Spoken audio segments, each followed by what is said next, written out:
Good afternoon, and thank you for joining us for our entire 4-day annual conference for Coalition for a Prosperous America. I'd like to go ahead and extend a nice thank you to IT GuidePoint, our premier sponsor today. If you're looking at ERP, call IT GuidePoint first. You can visit them at itguidepoint.com. Additionally, I'd like to send out a big thank you to our other sponsors, MFG Gear, SK International, Amodex, and the Concilio Group. Now I'd like to go ahead and present you to our chairman, Zach Model. Hi, Zach. How are you? Hi, Melissa. I'm great. What a great day today. Thanks. It's been great and fun, and we are rounding it off with a really great showcase on our fourth hour, I should say. So I'll let you take it away. And Thanks, Melissa. I want to say thanks again to the sponsors for the conference. I appreciate our whole team. We appreciate your support of CPA. I also want to make another request to our membership and everybody watching this that you please consider donating to prosperousamerica.org/donate. You can see it right below me, or you can find it on our website. The support from our members and people like you, whether you give individually or through your company, is what makes this possible. And what we're doing here at CPA, as you've heard over the last few days, it's so important. It's not just restoring the productive capacity, it's building and expanding the productive capacity of America, because we need these good jobs, these good inclusive jobs for men and women in America. People, they want to work hard, they want to contribute, they want to be proud about the work that they do. I find that everywhere I go.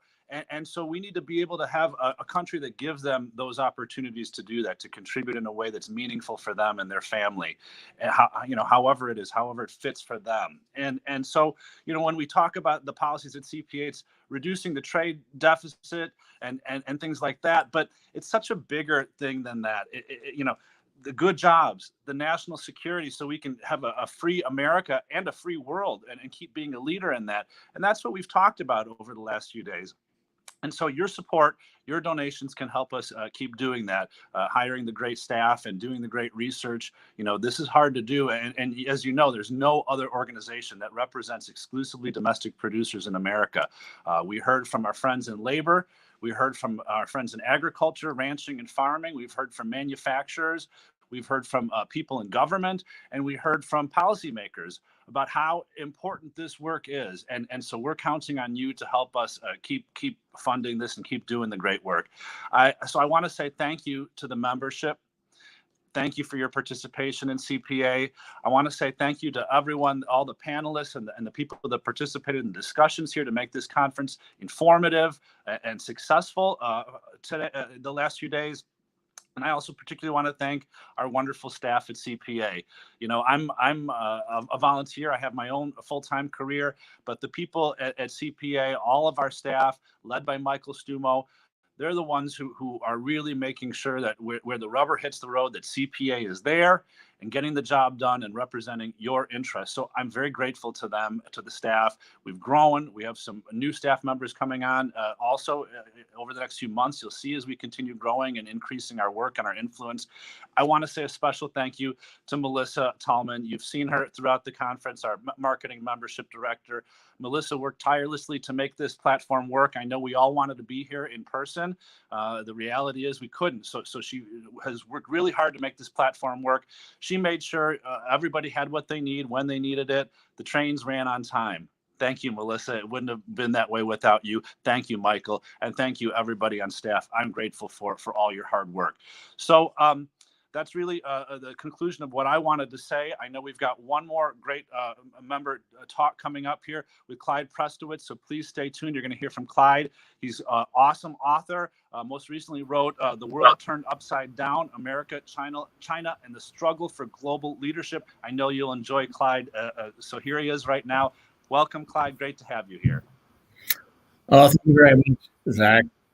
Let me thank also CPA, particularly Dan DeMico and Mike Stumo, who I think are doing really a fantastic, very, very necessary job in leading the charge in getting sensible U.S. trade policy and industrial policy. There's a story that I used a couple of times to demonstrate the situation between U.S. and China. So it's a story of a hiker in California, and he's arrested because he has killed and eaten a California condor. And of course, it's illegal. The condor is a protected bird. So the guy is brought to court, and the prosecutor throws the book at him. And They asked for a life imprisonment. The judge, before passing sentence, the judge turns to the hiker and he says, "Do you have anything to say for yourself?" The hiker says, "Well, yeah, I do, Judge." He says, "Look, it's like this. I had been hiking for 3 days and 3 nights without food or water. It was just at the point of exhaustion when I had to see this bird. Picked up a rock, threw it, killed it, ate it, walked for 3 more days, 3 more nights, without food or water, before reaching civilization. If I hadn't killed and eaten that bird, you wouldn't be able to sentence me today." So the judge said, "Well, those are extenuating circumstances." And so, under the circumstances, he'd issue a suspended sentence. But don't kill any more convicts. So the hiker began to leave the courtroom, and just as he was about to go out the door, the judge called to him, and he says, "By the way, now what did that condor taste like?" Hiker pauses for a moment. He says, "Well, Judge, tell you the truth, it was kind of between a bald eagle and a spotted owl." So obviously, the judge and the hiker were on very different wavelengths, living really in different worlds. And I think that pretty well characterizes China under the Communist Party and the United States and the broader free world. Now, the United States and the rest of the free world for the past 40 years have been trying to deny it. I was on the first U.S. trade mission to China in 1982. And I remember Matt Baldridge was Secretary of Commerce. I was Counselor at the back. We led a group of American businessmen to Beijing. It was fascinating, particularly because there really was nothing there. I mean, honestly, the highest building in Beijing was 10 stories. No traffic lights, virtually no vehicles, very, very poor country. And we were there to try to stimulate investment and to help China develop economically in the wake of normalization of relations that had been concluded under the Carter administration. And for about 9 years, it seemed to work. More U.S. business and other foreign business went to China. Then we had the Tiananmen Square incident, when you all remember students were demonstrating in Beijing, and Deng Xiaoping sent in the tanks. Now, that was a critical moment. President George H.W. Bush was then in power. And you might have imagined that he would be tough and use that movement to enforce some kind of pressure on China, but he didn't. I had to work for him at that time on his staff, and I admire him. I still admire him. A great man. But on China, he was romantic. And he seemed to think that there was a destiny for America in China. And so he sent Brent Scowcroft, his national security advisor, immediately to meet with them and essentially told them, "Don't worry, I'll keep the box from working too much."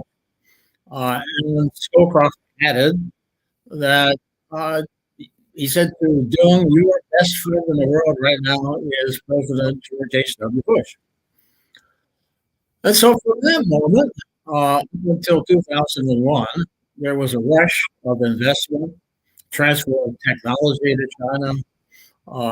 And Clinton, who had run on a slogan of no coddling of dictators from Baghdad to Beijing, after elected, adopted a policy of positive engagement.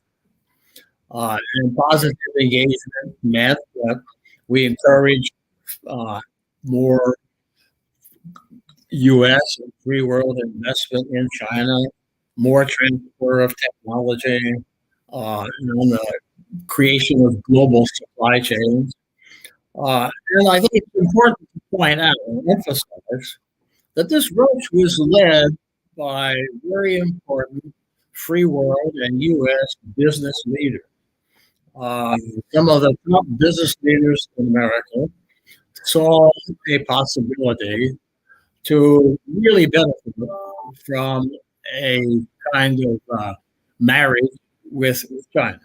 And Apple is a good example. Tim Cook took over Apple, or went to work for Apple in 1998. Shortly thereafter, Apple moved all of its manufacturing to China. Interestingly, everything that Apple made then and makes now came out of U.S. government-funded, taxpayer-funded research in the United States. It was clearly, U.S. government supported, developed technology got transferred to China. Of course, the workers in America were laid off. In China, environmental regulations, labor unions, all that kind of thing didn't exist. And so a lot of companies have made a lot of money out of the China deal. But up until 2001, we had every year a vote on whether or not to continue so-called most favored nation treatment for China. And every year it became a wrestling match. And the Business Roundtable, the U.S. Business Council, the Chamber of Commerce would all parade up to Congress and lobby for vote in favor of most favored nation treatment for China.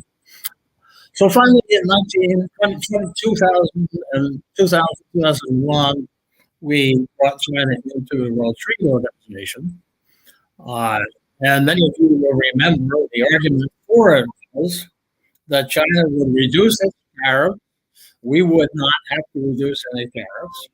And our trade deficit with China would fall dramatically. Our trade representative and our other leaders of the administration, Clinton administration, and Bush administration, went up to the Hill and told the Congress, well, this is how to cut the American trade deficit in half. This would be great. And of course, it hasn't been great. You all know that in 1997, China began building Great Firewall to separate itself from the rest of the worldwide net. And in 2015, it adopted the program of Made in China 2025 for a wide range of high-tech products like semiconductors, artificial intelligence, robotics, etc. And then we come down to today. It's fascinating to see that China is imposing penalties on individuals and companies who complain about genocide in Xinjiang and the crushing of free speech in Hong Kong. So I think it has finally, after 40 years, become clear that that what we call coupling with China is really not going to work.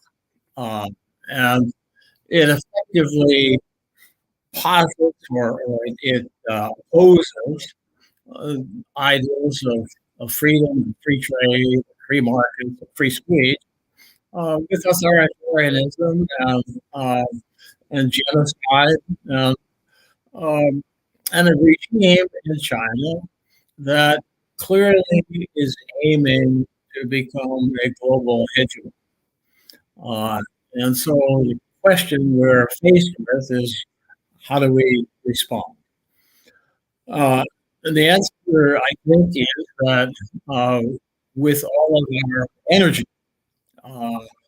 we cannot, in my view, afford for China to become a dominant player in any of the major high technology industries.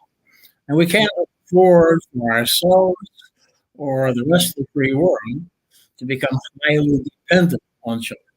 Dependence on China means to be disciplined by China. Australia today is a good example. The Aussies made the mistake of requesting an open investigation of the origins of the COVID virus. That enraged Beijing, and suddenly Australian wine, lobsters, coal, iron ore were not being unloaded in China. We saw a similar thing when Norway awarded the Nobel Prize to Liu Xiaobo. Suddenly, Norwegian salmon wasn't involved in it. So China uses uh, the dependency that other countries have upon it for trade to discipline. And to me, that argues that, particularly for the United States, but also for other free countries, you don't want to be too dependent on China. Now, one of the mistakes I think that America and other free world countries have made over the past 20, 30 years is to imagine that somehow free trade would result in what Bob Zoellick called China becoming a responsible stakeholder in the global system. That, I think, clearly has turned out to be a fairy tale. And we've also had the view for many, many years that we could somehow change China. We could persuade them, or if we got tough with them, we could force them to, quote, play by the rules, what we call the rules. And then we should have known better. We should have known from our experience with Japan, South Korea, with Taiwan, with Singapore, with Germany. Countries that have industrial policies don't stop having them because they work. So my view has been, and now is, that what America needs is serious industrial policy. And it's not something we don't know. In fact, America got rich with industrial policy. From 1815 until 1950, we had tariffs. The U.S. government fostered research, it fostered investment in railroads, the Homeland Act, the U.S. Merchant Marine. Many of you will recall the name Radio Corporation of America, RCA. RCA was founded by President Wilson and Franklin Delano Roosevelt, who was then the Secretary of the Navy. Wilson was at that side, and I found out that his mail was being read by the Brits. At that time, British Marconi was the dominant telegraph company in the world, and the British Party had a back door is the British Marconi. And they were reading Wilson's mail. Wilson called up his secretary, the guy named Franklin Roosevelt. He said, "Frank, we need to beat the British Marconi. I want you to set up a company." Roosevelt duly called in the heads of AT&T and General Electric, United Fruit, Westinghouse, and said, "Gentlemen, you're going to be shareholders of the US Navy and the new company aimed at beating British Marconi. The company was RCA, and it did indeed beat British Marconi. So you think about World War II. 1940, we're producing no tanks or airplanes virtually. In 1944, we were turning out tanks and airplanes by the minute. So it's not something we don't know how to do. And my plea, my hope, and my advice to U.S. leaders is to get serious. Let's forget about trying to change China. China's not going to abandon made in China 2025. My idea is what I call the Michael Corleone trade policy.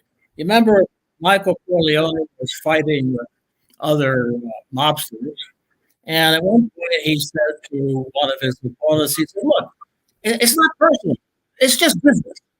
And that's what we ought to be saying to the Chinese. Not personal. We don't dislike you. We wish you well. But hey, it's business, and we need to take care of ourselves. So let me stop there, and I'll be very happy to take questions and listen to your thoughts, which I'm anxious to hear. Thank you.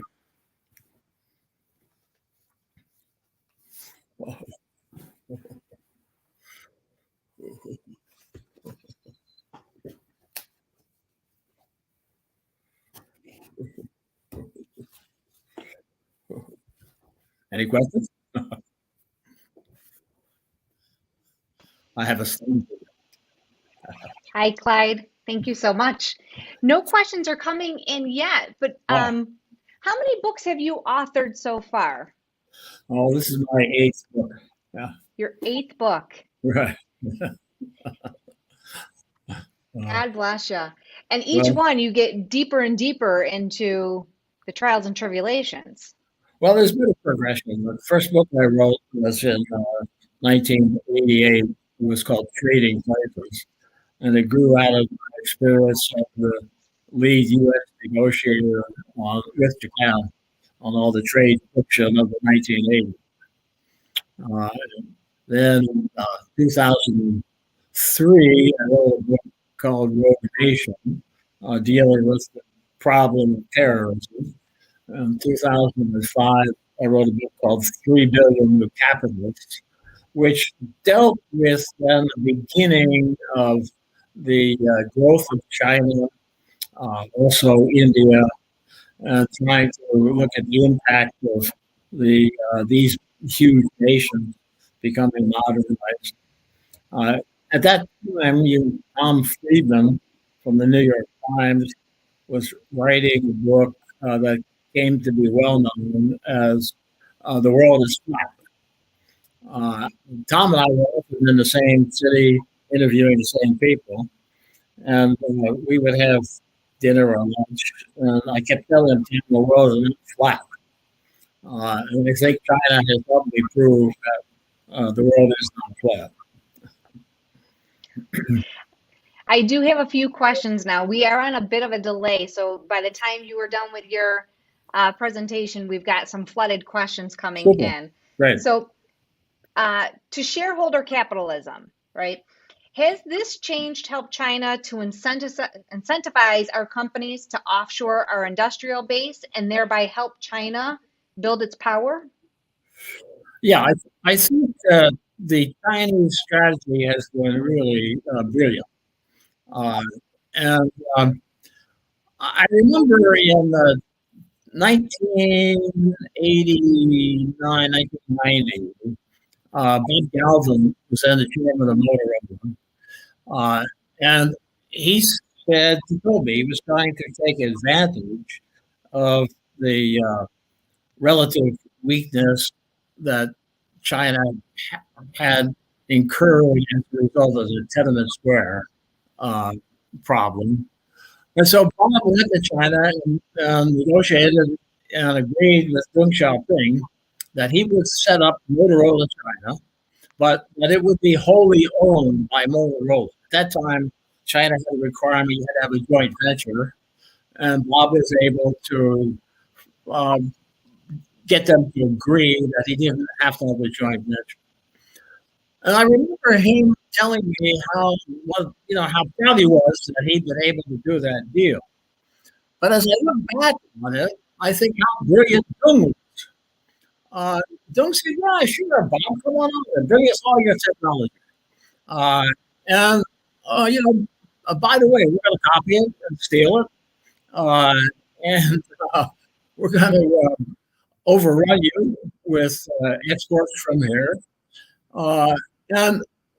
And regardless of whether you think you own the company or you don't own the company, the fact of the matter is that here in China we have what's known as the death of 1,000 cuts, and we're not going to send some official and tell you to stop doing this or that, but you might find out that the water's not running, or maybe electricity is down. I mean, there's a thousand things that can happen that you won't kind of find it easy to deal with. And you can complain to the government if you want to, but it won't help you.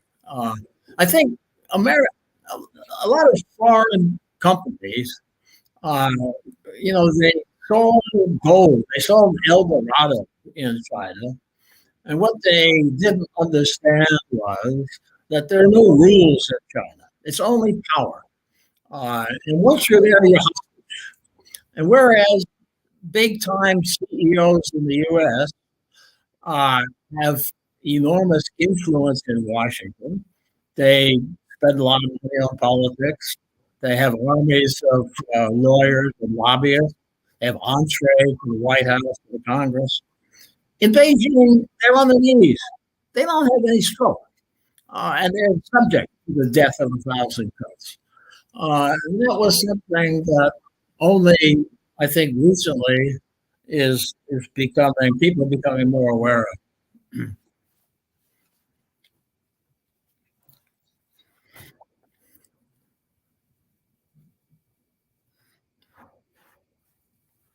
I'm not hearing. I've got another question for you, Clyde. Sure. To kind of piggyback off of what you had just said. So, how are we going to persuade government and multinationals to withdraw from China? Well, I think it's a multi-pronged approach. On the one hand, since we are now more conscious of the problems of global warming, one of the things we ought to do is cost. Let's look at the cost of global supply chains. After all, if you have a global supply chain, it means that you're using a lot of airplanes and a lot of ships, assuming they don't get stuck in the Suez Canal. And ship and airplanes account for a substantial percent of greenhouse gases, and the greenhouse gases they emit are among the worst. We don't charge for that. I think a lot of governments around the world would be ready to impose climate change cost or tariff on the shipping that's entailed in global supply chains. I think another element is in terms of incentives for investment. If you look at products like semiconductors, for example, or advanced electronic products, they're not really labor intensive. In a semiconductor factory, the cost of labor is only about 3% of the final cost. They're capital intensive. And yet, semiconductor production has left the U.S. increasingly for Asia. So in 1990, about 35% of semiconductor production worldwide was in the U.S. Today, it's about 12%. Now, because it's not labor intensive, so the production didn't move to Asia for labor, but it is capital intensive. And so countries like Taiwan, South Korea, Singapore, Israel, Ireland, uh, they gave away free land to the companies. They paid for the building of the infrastructure. They offered utilities at half cost, no taxes for 20 years, capital grant of $1 billion or so. So investment incentive. Now, in the U.S., this is not uncommon for states. Uh, every state in the U.S. has some kind of an economic development department that offers some kind of tax advantage or investment advantage if companies will invest in that state. But states are relatively small compared to major countries, and states do not control national federal taxes. So I think one thing we should do is look at the countries that are really good at it. Singapore is the best. I would send the Secretary of Commerce down to Singapore and study the Singapore Economic Development Board and essentially imitate what the Singaporeans are doing. And I think that in addition to kind of incentives, I think there's another element involved here, which is the corporate structure of U.S. boards and corporate boards. So a corporation has to be chartered. And typically, it's chartered by a state, usually Delaware, because Delaware has the fewest requirements. And what we could do is when a company gets to a particular size, we could require that it have a federal charter. And the federal charter might have more requirements in it with regard to thinking not only about the next quarter profit and the stock price on Wall Street, but also thinking about the long-term health of the company as an American company and as a company whose partly purpose is to invigorate the United States. So I think that there's a lot that can and could be done. I've got one more question before we wrap up, Clyde. And I think this is a good one, and it kind of ties into everything that's going on with industrial strategy. But a CPA member is asking, do you think vaccines for developing countries is an appropriate opportunity for industrial policy? I'm sorry, I didn't catch that again, please. Do you think that vaccines for developing countries is an appropriate opportunity for an industrial strategy? Well, I think I want to get everybody in America vaccinated. I think that we have an obligation also to export vaccines and to help developing countries like Philippines, India, also get their population vaccinated. I feel that too much too much medicine sold in America is coming from outside of America. And I don't think that it's warranted by the economics. Medicines, as you know, sell for high prices here. And the that we should be hostage to China for medical ingredients is just unacceptable.